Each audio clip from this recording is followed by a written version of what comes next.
Hello everyone and welcome back to the Artificial DM. So for today, we've got two RPG horror stories. Both of them are fan-submitted stories, so hopefully you enjoy them. Normally I try to make it one fan-submitted story for a whole video, but one of the stories I got in recently is short enough that it wouldn't justify having its own video. Anyway, on to the RPG horror story. This story is from Kiki Yushima, who sent me it over on Reddit. Thanks again for sending this in to me. So I have a whopper of text-based roleplay horror story to share.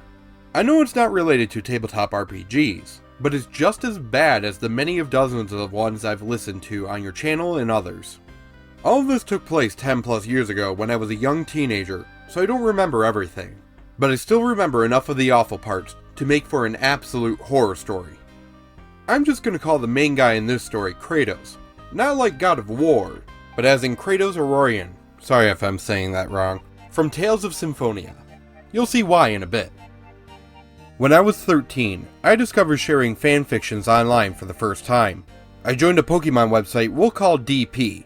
It was on that forum that I met a group of 3 people that became my main friends and supports until I was about 17 or 18. We did some thread-based roleplay on that forum, but the majority of ours took place on 2 other sites. He had a forum, PF, and mine, TL. PF was more of a discussion-based board with some roleplay elements, while TL was an actual proper roleplay-heavy forum with some out-of-character boards to talk in. We also had a chat box for more real-time messaging. Yes, things like MSN and AOL were big at the time, but we mainly used the C box because it was on the site. For a long time, the forum was fun. It was supposed to be based around Pokemon, it mostly was, but we involved stuff like Naruto, Final Fantasy, and only God knows what else. We were massive weebs, and wouldn't know good storytelling or character development if it hit us in the face. We just did what was fun, and not necessarily what would make sense. What else would you expect from stupid kids? I was pretty close with Kratos, so he was my co-administrator on the forum. We got on pretty well for the most part, and he wasn't too bad at first. It took a little while for him to show his true colors, but once he did, it just all went downhill, as though it was a slow-motion train wreck. His main character was a horribly bastardized version of Kratos Aurorian from Tales of Symphonia. This is one of the worst characters I have ever seen. It did not stick true to Kratos' canon. There was a lot of history with this character that I didn't know. It developed on PF between him and the girl in our group, who I'll call Lily. Those two wrote fanfiction and did a lot of role-playing by themselves on PF to develop this history. So he was a pretty established character with a family, extensive backstory, and so on. But basically, he was using Kratos Aurorian in appearance and name, but just breaking the poor character over his knee. Basically, the character was a complete and utter god that could do no wrong. Nobody could defeat him, everyone basically worshipped him, and he had free run of everything because he was so powerful. He was some 4,000 years old, I think, so an immortal with a fair bit of power for certain. On this forum, there was an evil team in typical Pokemon fashion called Team Phantom. It was my first real attempt at writing villains, and I made the leader a character that was pretty powerful. He was like 10,000 plus years old, from another dimension. That was a big thing for us back then. With a powerful type of magic he had complete control over. He should have been more than a challenge for Kratos with the age gap, but oh no. Kratos tore through him like wet tissue paper. I can't remember if he did it without my consent or not though. Considering this guy's MO, I'm pretty sure he didn't. Of course, I made another leader for the team, about 2,000 years old this time. Immortals were also another big thing for us for some reason. However, because of the constant threat Kratos posed, the team got to do flooping nothing. Eventually, they disbanded, and all lived their lives as happy citizens, basically always ending up in ships. Often with babies because we adored having ships with kids. I'm not sure if that's supposed to be ships with the children, or a ship's couple who have children? I don't like the way that's worded.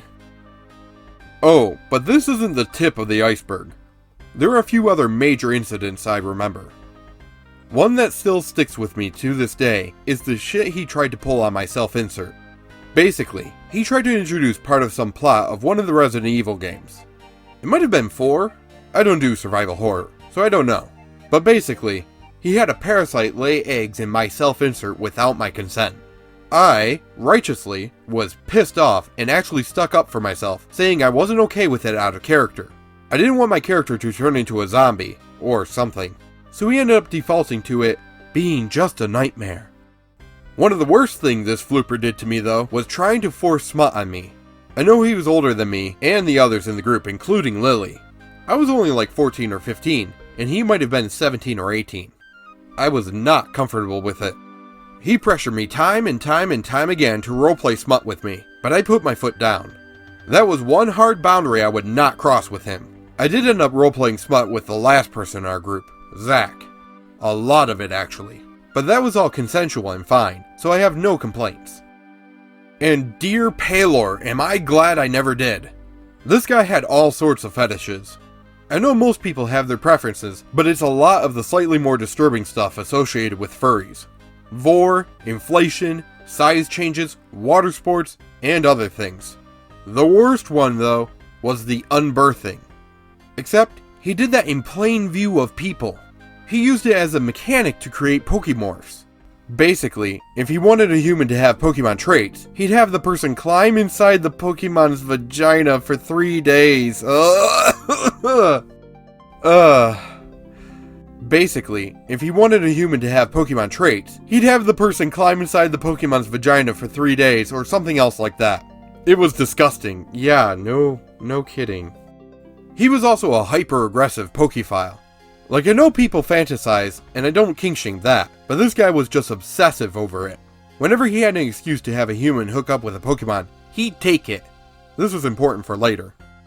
Also, to get into this guy a bit more out of character, I went through pretty traumatic and upsetting experiences my senior year of high school.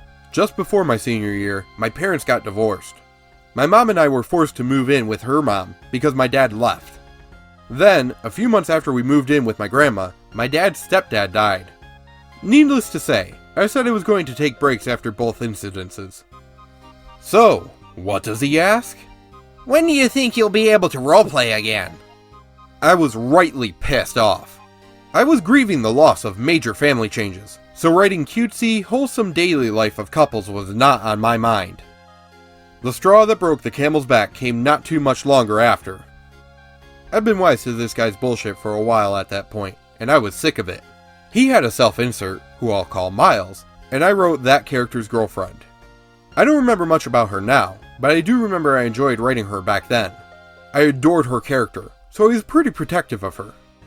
Also, wouldn't you know it, she was a Suicune, though she had a human form.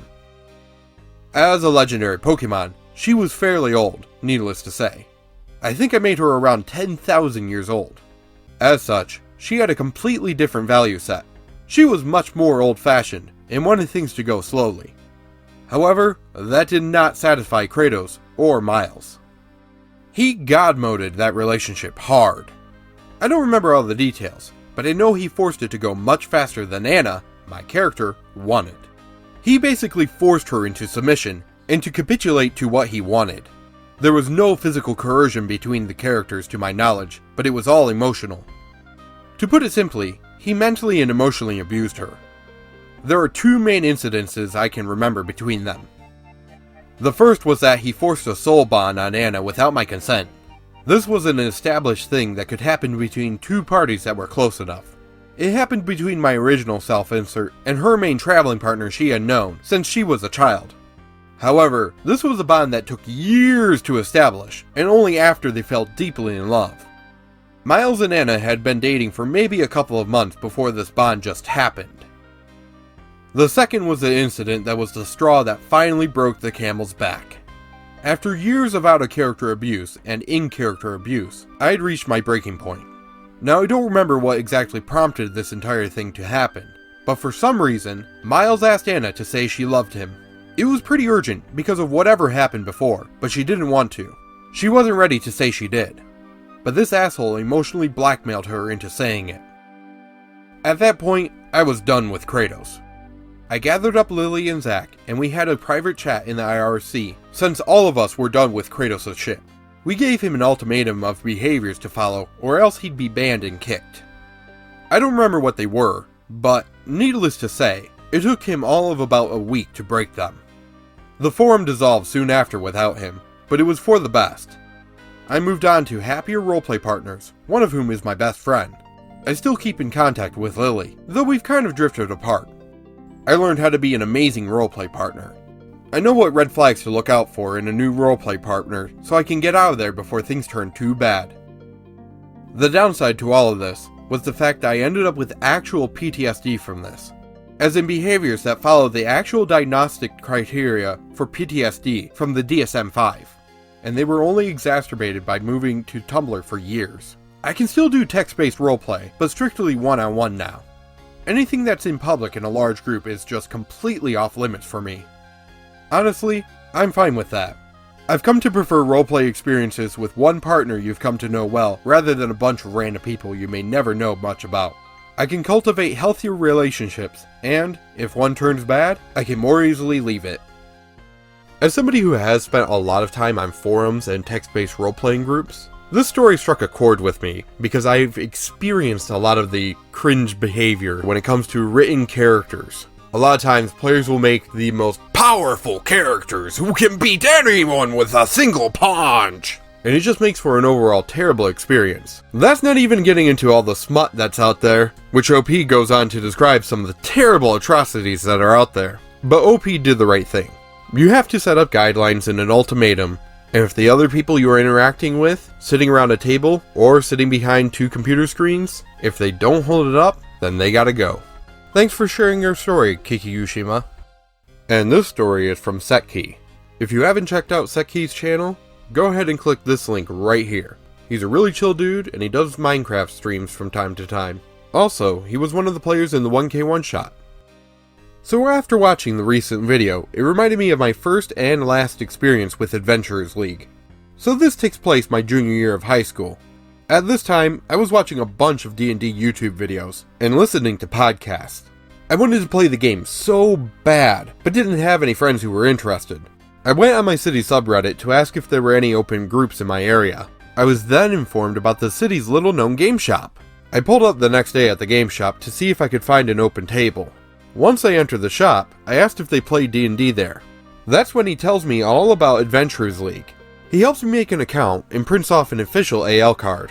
He gives me a pre-made level 3 Goliath Barbarian and ushers me to a table filled with about 5 to 6 people.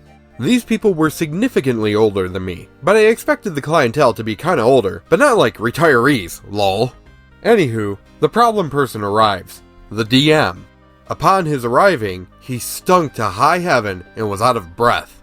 He begins to pull out a crinkled pamphlet-looking thing.